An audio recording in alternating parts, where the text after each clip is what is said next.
यहाँ पे एक बात ये भी निकल के आती है कि लोग ये जानना नहीं चाहते कि भी ऑलमाइटी ऑथोरिटी क्या है, और ये सत्य भी है कि हर जीव की अपनी यात्रा है।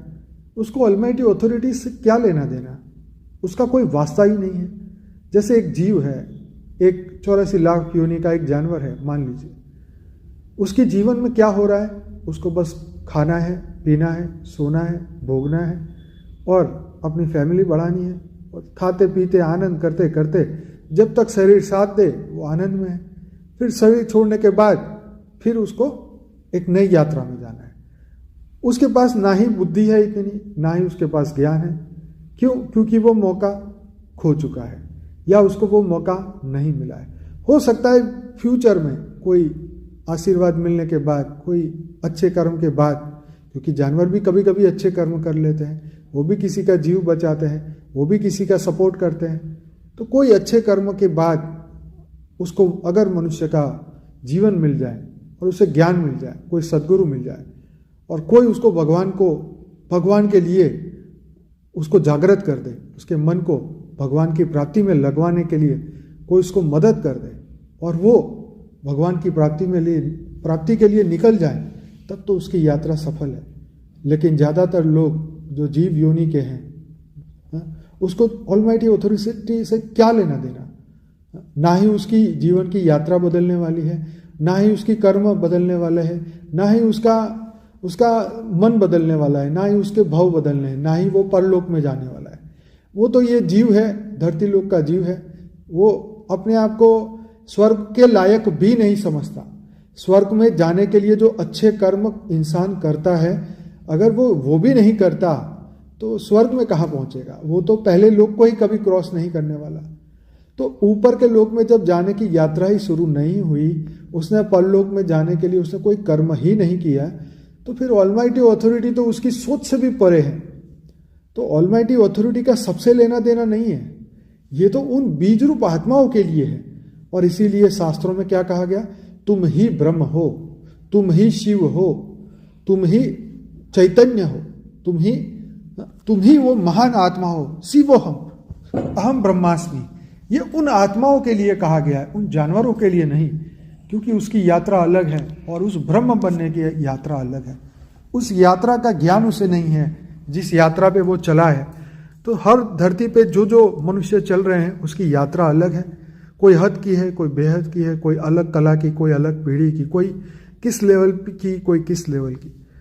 तो ऑलमाइटी ऑथोरिटी या उसके क्रिएटर, ये भी एक बहुत बड़ा असमंजस है हर आत्मा के लिए कि भाई उसके ऑलमाइटी ऑथोरिटी की खोज कभी रही नहीं है। उस परम तत्व परमात्मा की, परम लाइट परमात्मा जो सब चीज का मूल है, उसकी खोज उसने कभी की नहीं, उसने कभी उसके बारे में सोचा नहीं। और जब तक वो नहीं सोचता वो एनर्जी आ ही नहीं सकती। अगर मनुष्य अगर दिल से परमात्मा को प्रार्थना करे, हे परमात्मा मुझे तेरा परिचय चाहिए, तू कौन है, कहाँ है, क्यों है, किस लिए है, अगर तो मुझे तू मिल जाए, तुम ऐसा मुझे वरदान दो, ऐसा मुझे अवसर दो, तब तो उसका जीवन बदले। लेकिन ज़्यादातर लोग ये कभी सोचते ही नहीं कि मैं ऑलमाइटी ऑथोरिटी को प्राप्त करूं या मैं उसको खोजूं या उस तक पहुंचूं। उस जीव की यात्रा उस जीव तक ही बनी रहती है। ना तो वो शिव बनता है, ना ही महाशिव, ना ही परम महाशिव, ना ही वो शिवत्व को प्राप्त करता है, ना ही वो अमर बनने के बारे में सोचता है, ना ही अपने मूल स्वरूप को सोचता है। तो इसलिए हर आत्मा की अपनी जर्नी है। इसीलिए ऑलमाइटी ऑथोरिटी को जानना, मानना और पहचानना ये तो हर एक की बस की बात है ही नहीं।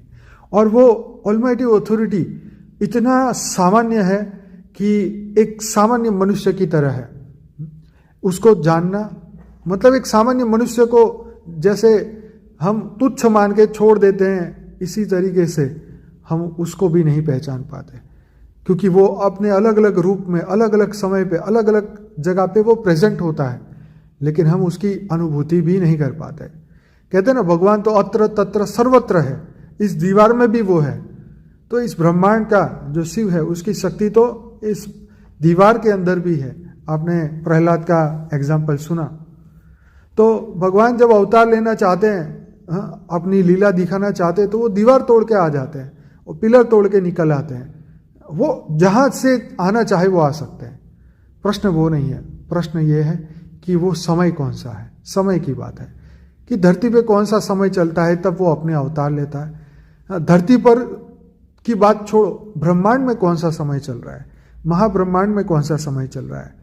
जैसे वेदों उपनिषदों में जो समय बताया, प्रलय, कल्प प्रलय, अर्थ प्रलय और महाकल्प प्रलय, महाकाल प्रलय, तो इन सभी चीजों में से इस वक्त इस ब्रह्मांड में, इस पृथ्वी पे, इस कलयुग में हम कौन से लेवल पे पहुंचे हैं, ये इसका समय कोई बताए, तभी तो कोई उस ऑलमाइटी अथॉरिटी को पहचान पाए, तभी तो उसका मूल्य समझ में आए।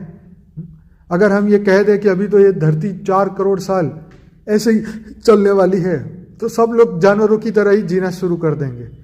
क्यों? क्योंकि पता है कि अभी 4 करोड़ साल तो कोई देखने आने वाला ही नहीं है। हम तो फ्री, हम तो आज़ाद है, कैमरा में कोई हमें देख नहीं रहा, बस खाओ पियो मजे करो। तो यही तो बात है कि हम आज़ाद बन के आनंद लेना चाहते हैं, लेकिन उस ऑलमाइटी अथॉरिटी को या उसके ज्ञान को या उसके पहचानने का हम संकल्प भी नहीं करते। और जो संकल्प नहीं करता, जो विचार नहीं करता, वो कहीं भी नहीं पहुंच सकता। जो कोई भी कर्म करने से डरता है, वो करेगा क्या? घर में छुप के बैठा रहेगा। जब वो घर के बाहर ही नहीं निकलेगा तो फिर कर्म कैसे होगा? अगर होगा तो वो तो नियत कर्म होगा, तो नियत कर्म से तो कुछ प्राप्ति नहीं होने वाली। ये तो रूटीन कर्म है, खाना पीना सोना, ये तो जानवर भी करते हैं। तो इसीलिए खाना पीना सोना और तो धरती का आनंद ले रहे हो, तो वो तो जानवर भी कर रहे हैं, तो उसमें और मनुष्य के जीवन में कोई फर्क नहीं है।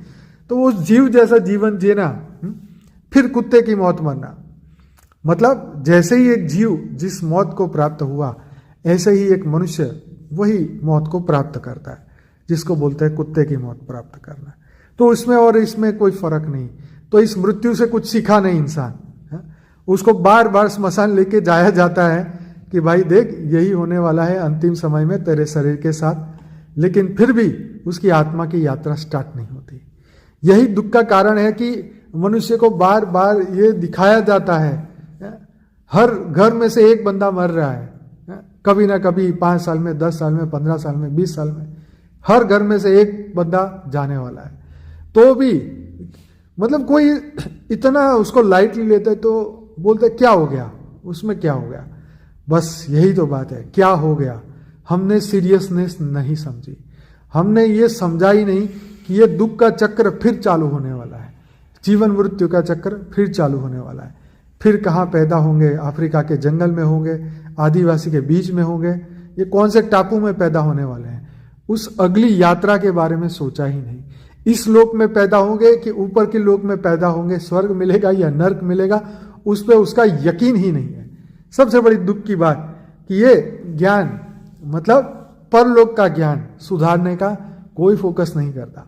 उस ऑलमाइटी अथॉरिटी की तो बात ही कुछ और है, उसको तो उसके बारे में तो सोचना ही बड़े भाग्य की निशानी है।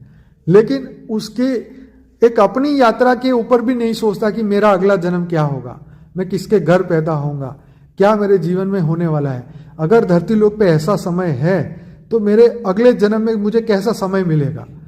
इस वक्त अगर कोरोना से हम गुजर रहे हैं, तो अगर मैंने नया जन्म लिया तो क्या दुनिया इससे बढ़िया होगी या इससे घटिया होगी। पॉपुलेशन जो बढ़ रही है ये इससे और अधिक हो जाएगी, खाने जैसा अन्न होगा कि नहीं होगा, पीने जैसा पानी होगा कि नहीं होगा, इसके ऊपर किसी की कोई फोकस नहीं है।